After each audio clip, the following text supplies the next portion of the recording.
Okay. North Carolina recently saw a another incident in America of mass shootings. Looks like 15-year-old suspect 15 taken into custody after five shot dead, two injured in Raleigh neighborhood, North Carolina officials say. I've not read into this at all. I kind of just heard a bit about this. So let's get right into it. Okay. October 13th is when this was posted. A 15-year-old suspect was taken into custody after a, quote, long standoff with police in connection with a shooting that killed five people and left two. I think that was my cat. What? Anyway. Let's get back to it. A long standoff with police in connection with a shooting that killed five people and left two others injured Thursday evening in Raleigh, North Carolina. North Carolina Governor Roy Cooper called the shooting spree, quote, the nightmare of every community. The shooting unfolded in a neighborhood northeast of central Raleigh and prompted warnings for residents to stay inside. One of the fatally wounded was an off-duty police officer, Mayor Mary Ann Baldwin said.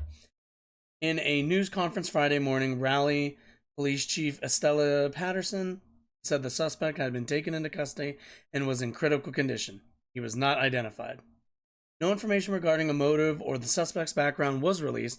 Patterson said the victims who were killed ranged in age from 16 all the way up to 52. Wow. Talk about spreading the love.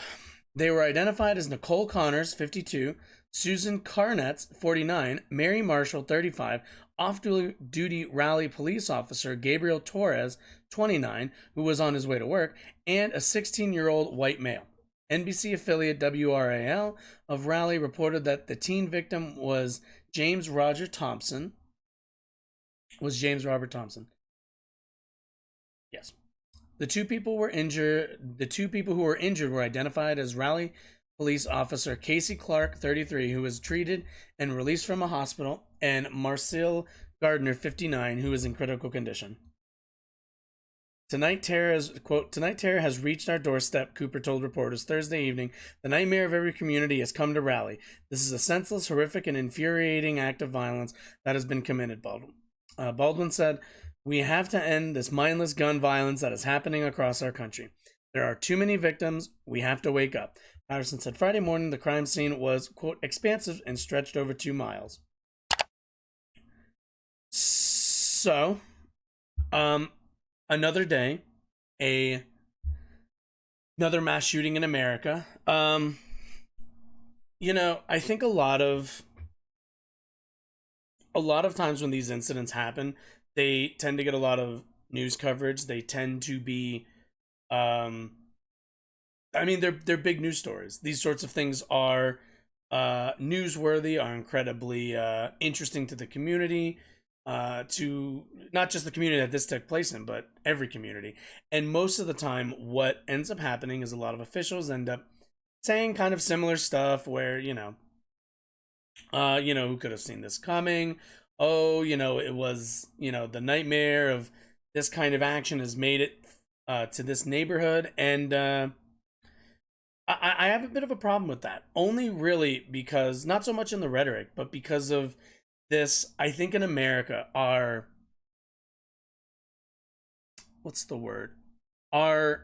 understanding of mass shootings, I think feels inherent to our existence as Americans now. And it's no longer something that we can control. Or at least that's the way it's communicated by a lot of officials. And I think that's the way a lot of people nowadays tend to look at mass shootings. That these are inevitable, that these are not something that can be stopped, that this is just something that happens, something we have to live with. Mass shootings are just rainfall to some people.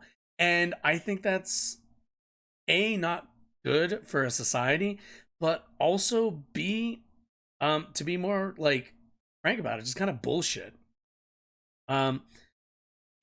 There are countries that have gun laws that have gun rights and like people with the ability to own firearms and everything else.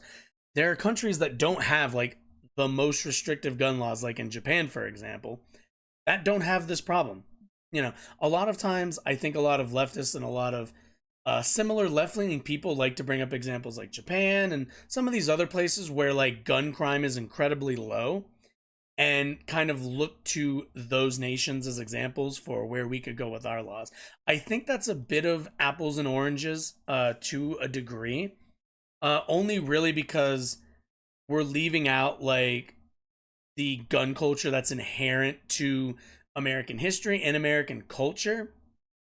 Um, because in Japan they have they have very different politics and very different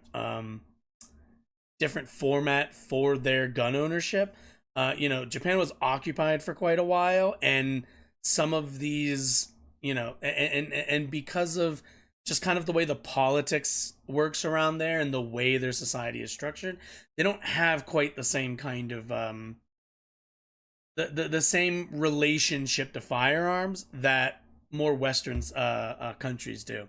So I think that's a bit of um, a bit of a miscomparison. I think, to me at least, if you want to look at countries that have, I think, perfectly reasonable gun control laws and also have a healthy gun culture, you kind of want to look at countries. Probably the main one that I'm like well aware of is Germany. Germany has pretty basic gun control laws. It has very normal, you know, there's nothing that's like overly restrictive. There's just basic responsibility things, keeping weapons in safes, keeping them out of the hands of kids, and you know, just generally a requirement to be responsible with your firearms, which is something unfortunately in America we just don't have. um in the US we have a incredibly toxic gun culture that is not only just toxic from like a media standpoint, from a rhetoric standpoint, but it's also toxic to our society and to people who have no part of that community. Um, if you've ever been to gun shows, if you've ever been on, quite frankly, like gun YouTube or any of those, you know, in any of those spaces, you'll find a lot of really damaging rhetoric and a lot of catastrophizing around the ownership and around the protection, the ownership of guns and the protection of the Second Amendment. And the issue with that is that there is no American gun culture in 2022, at least broadly. Obviously, you can find communities in your local area and such that don't quite ascribe to these things, but we have a mainstream gun culture that is centered around not firearms um, as tools of engineering, of sportsmanship. Those aren't why guns are manufactured, and it's not how people approach firearms in the United States. People approach firearms in the United States as not only self-defense, but in their mind, broad systemic defense. So you'll see a lot of people who simultaneously will, you know, own firearms because they're worried about somebody breaking in, or they're worried about somebody attacking them, or whatever this is. They might not have angered anybody. If you ask them who they think is motivating any attacks like that, they'll tell you, you know, they'll be like, well, I've never pissed anybody off, or like, well, you never know. A lot of times you'll hear, you know, when shit hits the fan, that's a lot of catastrophizing, and it's a lot of like rhetoric to keep people afraid, not just of like others, but just everybody around them. And what that does is make people paranoid. And because that makes people paranoid, obviously they go out and they buy firearms. But then as you get more deeper into that culture, what does it become next? Oh, you know, maybe you need to, maybe you buy a firearm for home defense, right? But then next thing you know, they say, hey, well, you want to be safe when you leave the house, right? Now you need to get a concealed carry license. Now you need to buy a whole new gun to keep on you at all times for when something happens, when you're at the grocery store, at Target, at Walmart, at the fucking McDonald's, whatever it might be. There's always this expectation that violence is coming your way, and you always need to prepare for violence. And that is a core part, unfortunately, of our gun culture here in America. It's a core central part of that. And it's damaging. It's incredibly damaging. I mentioned, gun YouTube as well. And the more you kind of dig into that community, that like 2A community, and you see it even with really I think more responsible channels. That is like there are more responsible and much less responsible channels with their gun rhetoric. Even the more responsible ones still will dip their toes, and they will still dip into that anti-government. They're coming for your protection. You bought this gun to make you safe, and now the government wants to take it away and make you unsafe because they want to do harm onto you, or whatever it might be. And it gets wrapped up a lot in the culture war as well. But at the end of the day, the thing that it's all centered around is deadly weapons. And, there will be Second Amendment guys who will come in and be like, hey, these are tools, da da da da da. You guys say that. That's not the thing that you guys start out with. That's not the initial argument that anybody in the 2A community ever forwards as a starting point. It is always home defense. It's always protection. It's always these sorts of stochastic, anxiety that they're tapping into to sell products. And unfortunately, these products make their way into the hands of not just dangerous people, but people who shouldn't be around those. As many gun deaths as we have to mass shootings, it pales in comparison to the amount of suicides due to gun deaths that we have in this country. Now, suicides don't get the time in the news. They don't get coverage. They don't get anything. At most, you'll see a study come out, possibly, that like looks at the broad issue, but you're not going to hear about each individual suicide in your town, in your state, in your locality. You're just not, because those are all, when these things happen, when people commit suicide with firearms, and committing suicide with firearms makes it 100% guaranteed that you're going to be successful. So, when these things happen, they're looked at as personal issues, because we don't really take depression, we don't take these we don't take mental illness seriously enough to think about guns in that as part of that conversation. When it comes to suicide, you want suicide prevention, you want less guns. That's what you want, because guns are the leading way and the best way. Guns are the meta for if you wanted to commit suicide. Meaning, if you're somebody who wants less people going that route and being incredibly successful very easily, you would naturally come to the conclusion that we need less guns in this country. Now, obviously, legislation around guns incredibly fraught with political polarization and polarization is probably the best word I could use for that.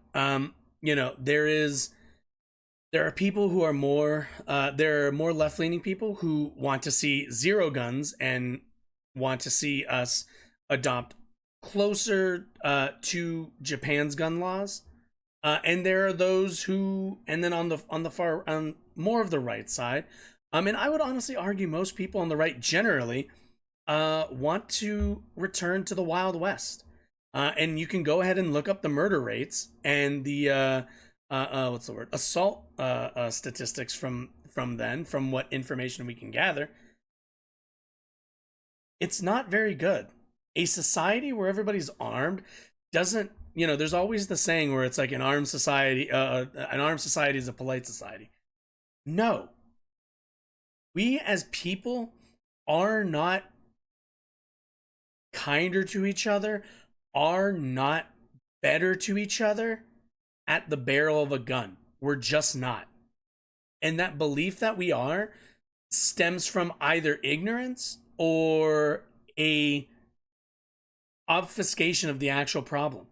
And a lot of people, I think, and this one's my personal opinion, I think a lot of people just like guns.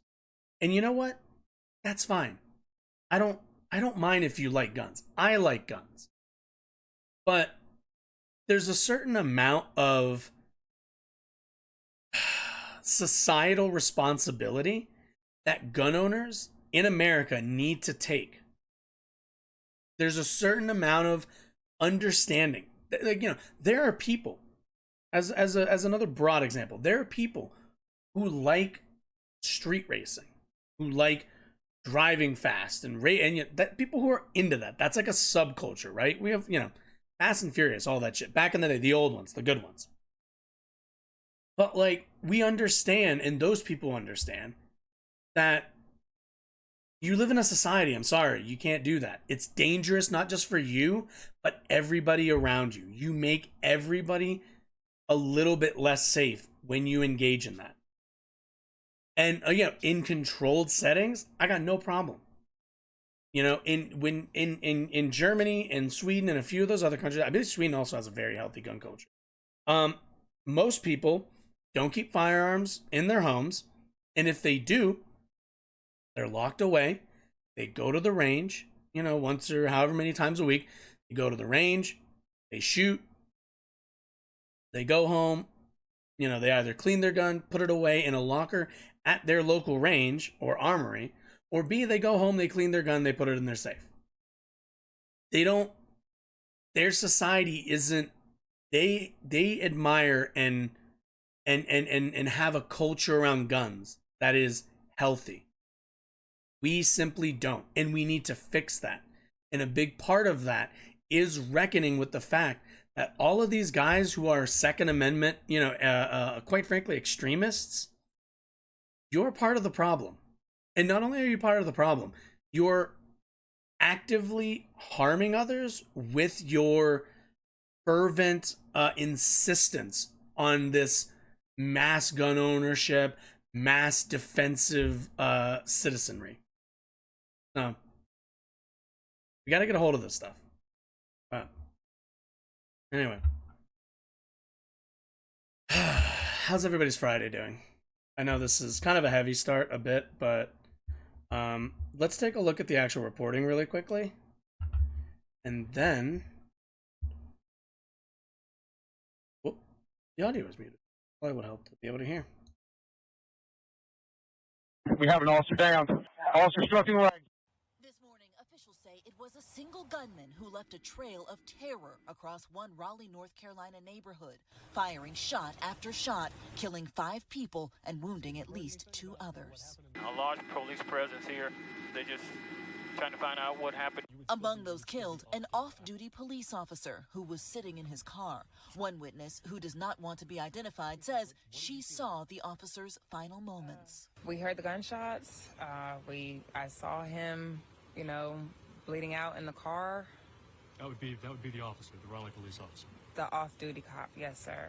It set off a nearly 4-hour manhunt, with officials combing the neighborhood, redirecting traffic, and warning residents to stay inside. Robert Anderson says he saw the gunman from his deck. He had a camouflage shirt, camouflage pants. He had black boots. Cringe. And he also had a backpack that was just looked like it was filled to the brim. He says his demeanor was eerily calm. He was walking. And when I tell you he was walking, it was like nothing had happened. and he was just walking, looking straight forward. He had his gun on his side, and it was pointed downwards, and he was just walking. Officials finally tracked the suspect to a nearby barn where he was holed up inside and ultimately taken into custody. Police are releasing very few details about the alleged shooter or his injuries, only that he is a juvenile and a white male. This morning, law enforcement... Do I need to say it? Like, do I need to say it?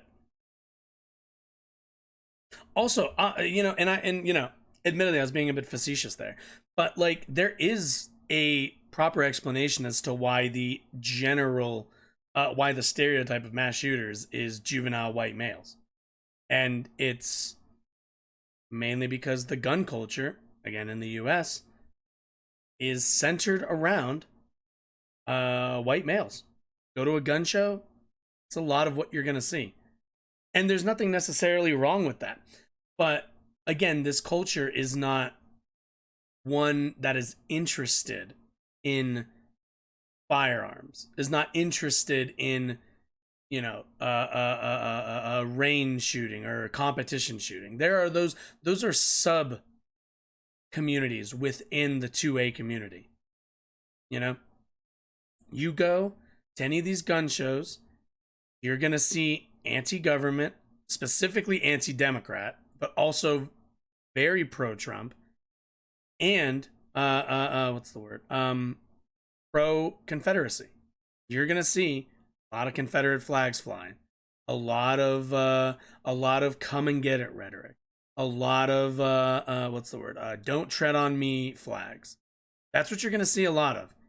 A lot of people blustering, pumping their chest about their firearms. It's become part of how they communicate to the world who they are. These shows are, if you've never been, I implore you to go attend one. They're usually fairly cheap to get in. But go and kind of look to see what's, the people who are selling like merch and everything else. Some of it is really benign, people selling hot dogs, people selling, usually there's some like window, replacement going, there's some window replacement company from your local area that's there. Sometimes, there are those local little things, but you look deep, you look deep enough and you're going to see the blood running through that convention.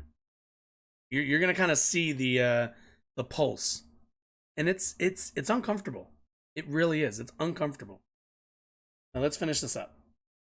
Agencies around the country are sending support for a police department and an entire community shaken to their core. Now this morning, police are still investigating. And this is nothing new. The honest to God problem with this, aside from the fact that this shooting happened, is this isn't anything new. This is something that we've seen, how many times? How many stories have you seen of this sort of stuff? You know what I mean? Like how many mass shootings have we been through in different states, different locations? I think that, there was like the grocery store.